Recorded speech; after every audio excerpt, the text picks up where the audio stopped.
Hello everyone. स्वागत है आप लोगों का स्टडी साइन फॉर साइन के प्लेटफॉर्म पर। फंडामेंटल राइट के कड़ी में आज मैं बात करूंगा स्वतंत्रता के अधिकार के बारे में। स्वतंत्रता का अधिकार आर्टिकल 19 यानी अनुच्छेद 19 के सभी नागरिकों के लिए 6 अधिकारों की गारंटी दिया गया है संविधान में। पहला क्या है? वाक एवं अभिव्यक्ति की स्वतंत्रता।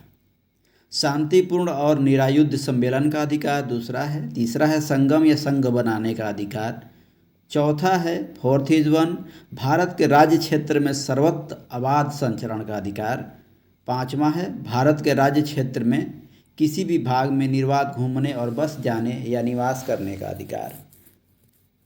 छठा कोई भी वृत्तीय व्यवसाय कारोबार करने का अधिकार। मूलतः जो अनुच्छेद 19 में 7 अधिकार थे, लेकिन संपत्ति का अधिकार को कानूनी अधिकार बनाया गया 1978 में 44वें संविधान संशोधन अधिनियम के तहत इसे समाप्त कर दिया गया और अनुच्छेद 303 के तहत इसको कानूनी अधिकार बना दिया गया। तो हेलो एवरीवन, मैं शशि। आगे बढ़ने से पहले आप लोगों से रिक्वेस्ट है कि आप चैनल को सब्सक्राइब कर लें। स्टडी साइन फॉर साइन, हाँ यही मेरे चैनल का नाम है, स्टडी साइन फॉर साइन, और मैं शशि हूँ। तो आगे बढ़ने से पहले आप लोगों से रिक्वेस्ट है कि चैनल को सब्सक्राइब कर लें और बेल आइकन को प्रेस कर दें, क्योंकि मेरे नेक्स्ट वीडियो का नोटिफिकेशन आपको मिलता रहे। तो चलिए आगे बात करते हैं स्वतंत्रता के अधिकार के बारे में। अनुच्छेद 19 के तहत सभी नागरिकों को 6 अधिकार दिया गया है।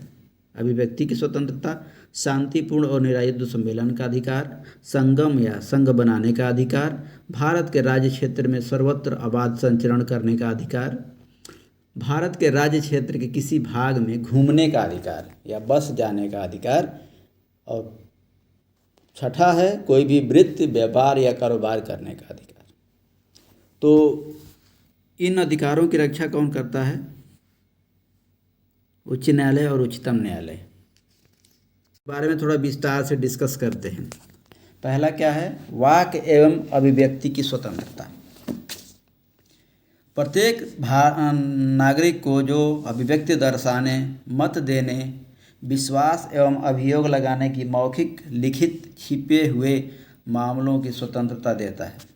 उच्चतम न्यायालय ने वाक एवं अभिव्यक्ति की स्वतंत्रता में निम्नलिखित को सम्मिलित किया है: अपने या किसी अन्य के विचारों को प्रसारित करने का अधिकार, प्रेस की स्वतंत्रता, व्यावसायिक विज्ञापन की स्वतंत्रता, फ़ोन टैपिंग के विरुद्ध अधिकार। आप फ़ोन टैपिंग अगर सरकार आपका करा रहा है तो इसके विरुद्ध आप न्यायालय में जा सकते हैं। प्रसारित करने का अधिकार, सरकार का इलेक्ट्रॉनिक मीडिया पर एक अधिकार नहीं है, इसे आप प्रसारित करा सकते हैं, क्योंकि इस पर सरकार का क्या है? मोनोपोली या एक अधिकार नहीं है। किसी राजनीतिक दल, संगठन द्वारा आयोजित बंद के खिलाफ अधिकार। अगर कोई राजनीतिक दल बोल रहा है कि आज स्टेट बंद है, तो आप इसके खिलाफ न्यायालय में जा सकते हैं। ये आपके अधिकार है, मूल अधिकार हैं। सरकारी गतिविधियों की जानकारी का अधिकार, सरकार में क्या चल रहा है इसकी जानकारी भी लेने का अधिकार मौलिक अधिकार के तहत आता है। जो शांति का अधिकार, किसी अखबार पर पूर्ण प्रतिबंध के विरुद्ध अधिकार, प्रदर्शन एवं विरोध का अधिकार। आप प्रदर्शन कर सकते हैं, आप विरोध कर सकते हैं, लेकिन हड़ताल का अधिकार मूल अधिकार में नहीं आता है।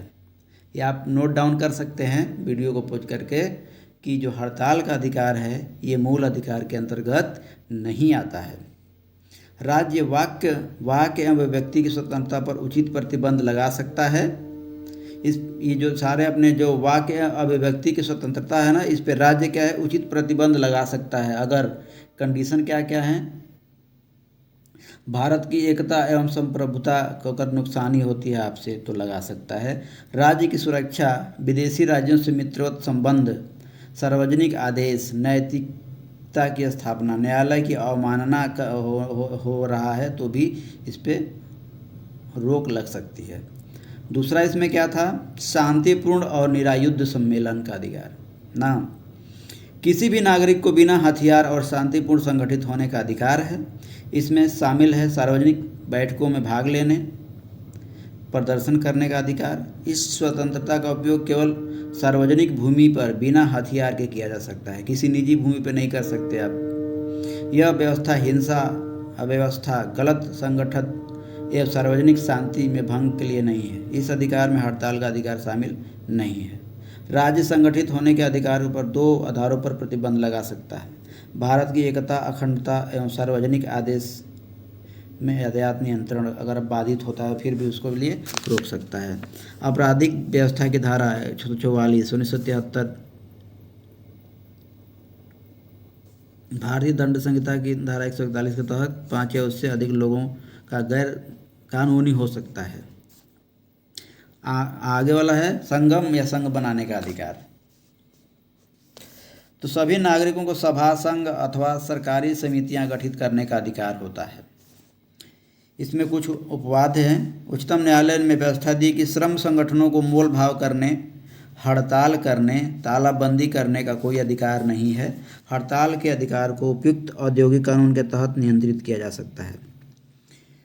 नेक्स्ट है आबाद संचरण की स्वतंत्रता। यह स्वतंत्रता प्रत्येक नागरिक को देश के किसी भी हिस्से में संचरण का अधिकार प्रदान करती है। वह स्वतंत्रता पूर्वक एक राज्य से दूसरे राज्य में या एक राज्य से दूसरे राज्य में संचरण कर सकता है। यह अधिकार इस बात को बल देता है कि भारत सभी नागरिकों के लिए है। इसका उद्देश्य राष्ट्रीय सोच को बढ़ावा देना है, न कि संकीर्णता को। इस पे भी सरकार चाहे तो प्रतिबंध लगा सकती है। उसके क्या क्या कारण हो सकते हैं? आम लोगों को हित और किसी अनुसूचित जाति जनजाति की सुरक्षा हित। अगर आप किसी अनुसूचित क्षेत्र में जा रहे हैं, जिसे अंडमान में एक जारावा जनजाति है, तो उधर क्या है, उधर जाने से लिए गवर्नमेंट ने रोक लगाया हुआ है। किसी की संस्कृति आपसे प्रभावित हो रही है, रिवाज प्रभावित हो रहा है, तो आपको वहाँ नहीं जाने दिया जाएगा, क्योंकि उनका शोषण न हो सके। उच्चतम न्यायालय ने इसमें व्यवस्था दी है कि किसी वेश्या के संचरण के अधिकार को सार्वजनिक नैतिकता और सार्वजनिक स्वास्थ्य के आधार पर प्रतिबंधित किया जा सकता है। जैसे वेश्या है तो इसको चाहे तो आप रोक सकते हैं, क्योंकि यहाँ जाएगी तो वहाँ भी कुछ गलत फैलाएगी, रोग फैलाएगी, इसलिए क्या है, रोक सकते हैं हम लोग।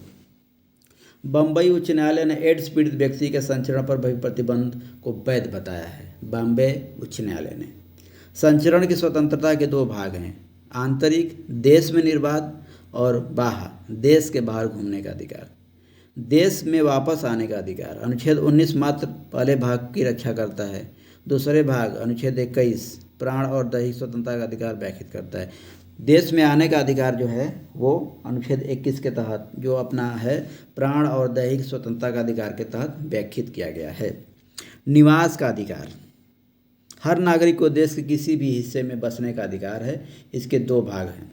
देश के किसी भी हिस्से में रहने का अधिकार, इसका तात्पर्य है कि कहीं भी अस्थायी रूप से रहना, और देश में किसी भी हिस्से में व्यवस्थित होने का अधिकार, इसका तात्पर्य है कि वहाँ घर बनाना।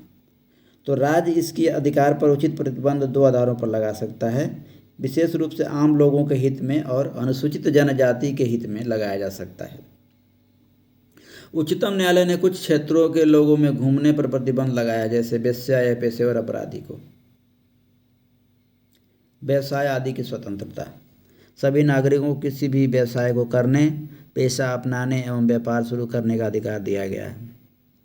राज्य सार्वजनिक हित में इसके प्रयोग पर भी युक्त प्रतिबंध लगा सकता है। इसके अतिरिक्त राज्य को अधिकार है कि वह किसी ऐसे व्यवसाय के लिए पेशेगत या तकनीकी योग्यता को जरूरी ठहरा सकता है। अब तो ये आज हम लोग बात किए फंडामेंटल राइट्स, स्वतंत्रता का अधिकार के तहत क्या क्या अधिकार मिले हैं और क्या क्या पाबंदियां हैं। आप अपने अधिकार की सुरक्षा के लिए कहाँ जा सकते हैं? उच्च न्यायालय, उच्चतम न्यायालय। तो आज के लिए इतना ही। जय हिंद, वंदे मातरम, बाय बाय। अभिव्यक्ति की स्वतंत्रता के बारे में हम लोगों ने बात किया, शांतिपूर्ण सम्मेलन का अधिकार के बारे में बात किया, संगम या संघ बनाने के अधिकार के बारे में बात किए, कहाँ बना सकते हैं, कैसे कैसे इस पर रोक लग सकता है, आबाद संचरण का अधिकार, निवास का अधिकार, व्यवसाय का स्वतंत्रता। तो आप बस आज के लिए इतना ही। जय हिंद, वंदे मातरम। जाते जाते लाइक कर दीजिए, चैनल को सब्सक्राइब कर दीजिए। चैनल का नाम है स्टडी साइन फॉर साइन। जय हिंद।